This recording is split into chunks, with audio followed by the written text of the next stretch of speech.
Most hated cars that are actually great. For whatever reason, some cars are never appreciated. For these cars, that's a real shame because they were actually great.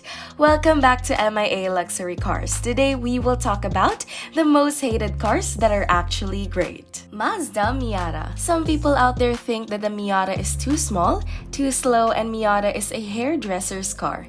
Lots of people like Miatas. Construction workers, professional fighters, scuba diving welders, lots of very macho people get to and from their very macho position behind the wheel of a Mazda MX-5, aka Miata. It is small, it has fantastically compact Japanese proportions, the result being a short wheelbase perfectly balanced with great weight distribution, and therefore great handling it low on power relatively speaking, compared to like a Dodge Denim.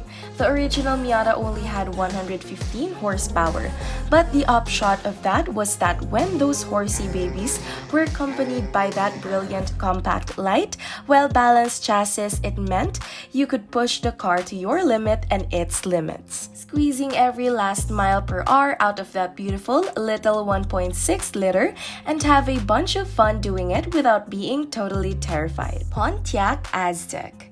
This is one of the most unloved cars in the history of cars, but it's honestly actually pretty cool.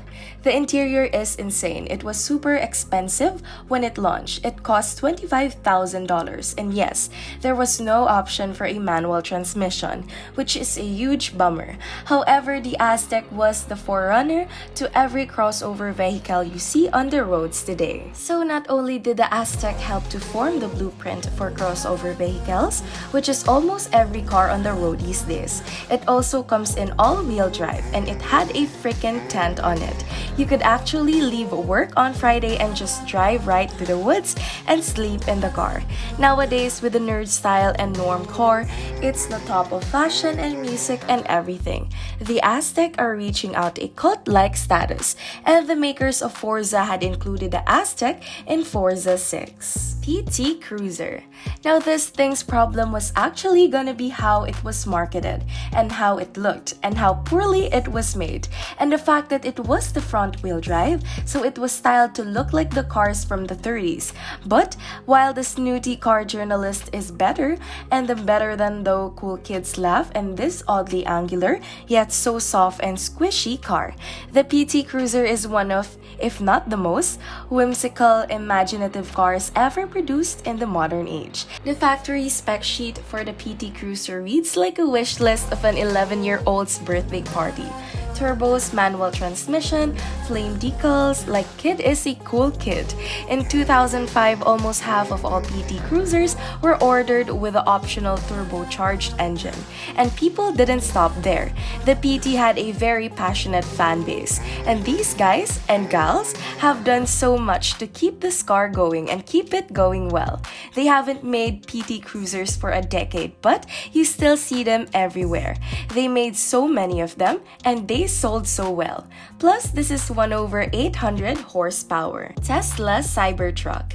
Very few automobiles in the history of all automobiles have been as divisive as the CyberTruck, and they don't even sell these things yet. People in one camp thinks that it looks like a car straight out to the Blade Runner. And in the other camp, some people think it looks like a baby drove it. The styling combined with the lack of combustion engine, but yeah, it's a Tesla. Really triggered truck people who gets more offended than truck guys. But here's why it's actually great. It's a pickup truck that's faster than a McLaren F1. It's cheaper than a Dodge Charger, and you can buy it with a matching freaking ATV. It breaks, literally, all of the rules of what a pickup truck should be, and that's exactly what we need right now. We need to tear down and rebuild from scratch. So, like it or not, it's going to change the future of trucks and cars, and that's a huge deal. This next car is probably the opposite to the CyberTruck. We have the Hummer H2. There is no better word to describe the Hummer H1 than heroic. It liberated countries, kept troops safe, and it looked handsome and rugged doing it. By comparison, the H2 did none of these things. These vehicles was huge, ugly, chrome-covered eyesore released right after 9/11, a time that gas prices skyrocketed and when having a gas-guzzling truck wasn't quite as cool as it used to be. Now you've got the number that while SUV are common in sight on road these days, back in 2001 the SUV craze was only a few years old, so the H2 looked very out of place next to all the 90s Acuras and Saturn sedans. The Hummer H2 is actually very cool, and compared to the SUVs of today, it wasn't even that big.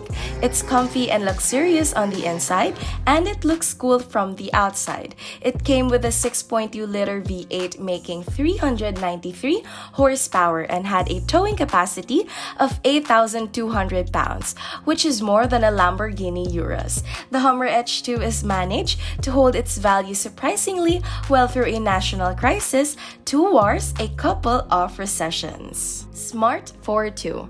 The reason that this car is hated are basically the exact opposite reasons as the Hummer H2. Americans love big cars, alright? Roads, towns, drive-thrus, and all of them are built for large cars. And the Smart Fortwo was always going to be a tough sell to giant American drivers. Also, it only has 2 seats. It's not that sporty, and it really doesn't have any cargo space at all.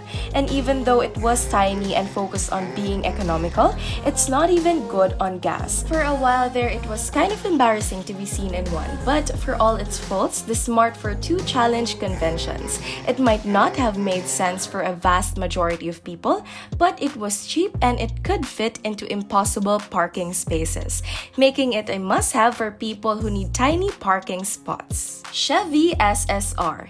Yes, the Chevy SSR is very weird looking. It was a convertible but also a truck. That's literally the most awesome combination ever. Now imagine how much easier that would make the daily chore of Ridgeline. Early models suffered from low power, but in 2005, Chevy totally redeemed themselves and dropped in a 400 horsepower LS2 with a 6-speed manual. That's right, 400 horsepower, 400 pound-feet of torque, 6-speed with a fun lever on it. And since we didn't get Holdens in America, the SSR is still one of the only car trucks things that you can put a bunch of wood in the back of. Dodge Neon. The Neon made by Dodge was a quintessential 90s econo box. In other words, it was boring. And Dodge should not be boring. Hardcore Dodge fans didn't want a cheap, efficient front-wheel drive car. However, the Neon did have a saving grace. The Neon is one of the cars that dominated autocross in the late 90s and early 2000s. It was light, which made it fast, and it had really surprisingly good handling.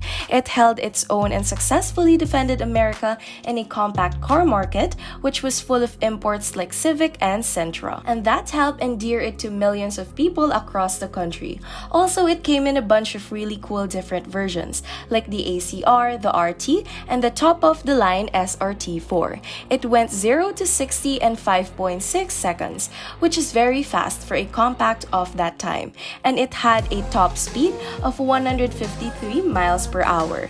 It was faster than a Chevy 454 SS. Nowadays, almost every car is turbocharged. Hell, there's turbocharged minivans and turbocharged everything. But it didn't used to be that way, and this was a really brave decision by Dodge. Honda Ridgeline. If there's one thing that can bring Ford, Chevy, and Dodge people together, it's that they hate Honda Ridgeline. Now, with a name like Ridgeline, you'd expect this Honda truck to be able to scale peaks, traverse tricky mountains passages, and brush off knocks, bumps, and scratches like they were nothing. That's not really the case. Now, hardcore truck guys hates the fact that this truck has a unibody construction as opposed to the body-on-chassis that is more common in big trucks.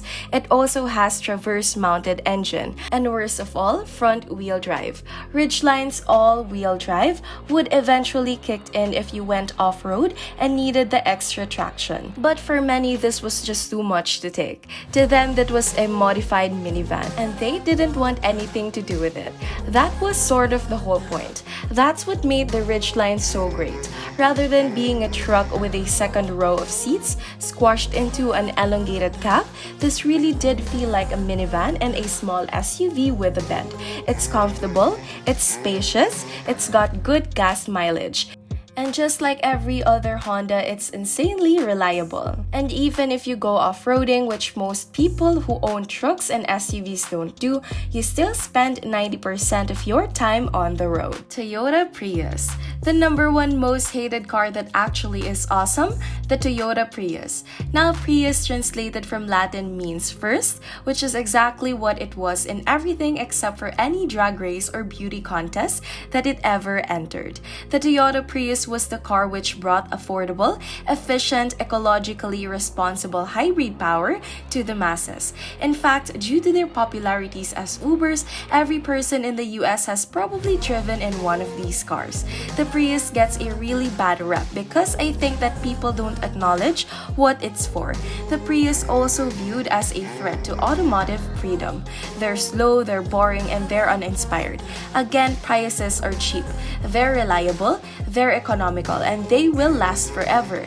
It really is responsible for opening the world's eyes to hybrid technology, which is everywhere now thanks to the Prius. Freaking F1 cars are hybrid now. And if you need any more convincing, think about this. Every car manufacturer has a fleet CO2 emissions target which they have to stay under in order to sell cars around the world. And if Toyota didn't have a Prius, bringing their emissions average way down, they might not have been able to give us new Supra. So next time you look at the new Supra, think a Prius. Thank you so much for watching this video. See you, and don't forget to subscribe.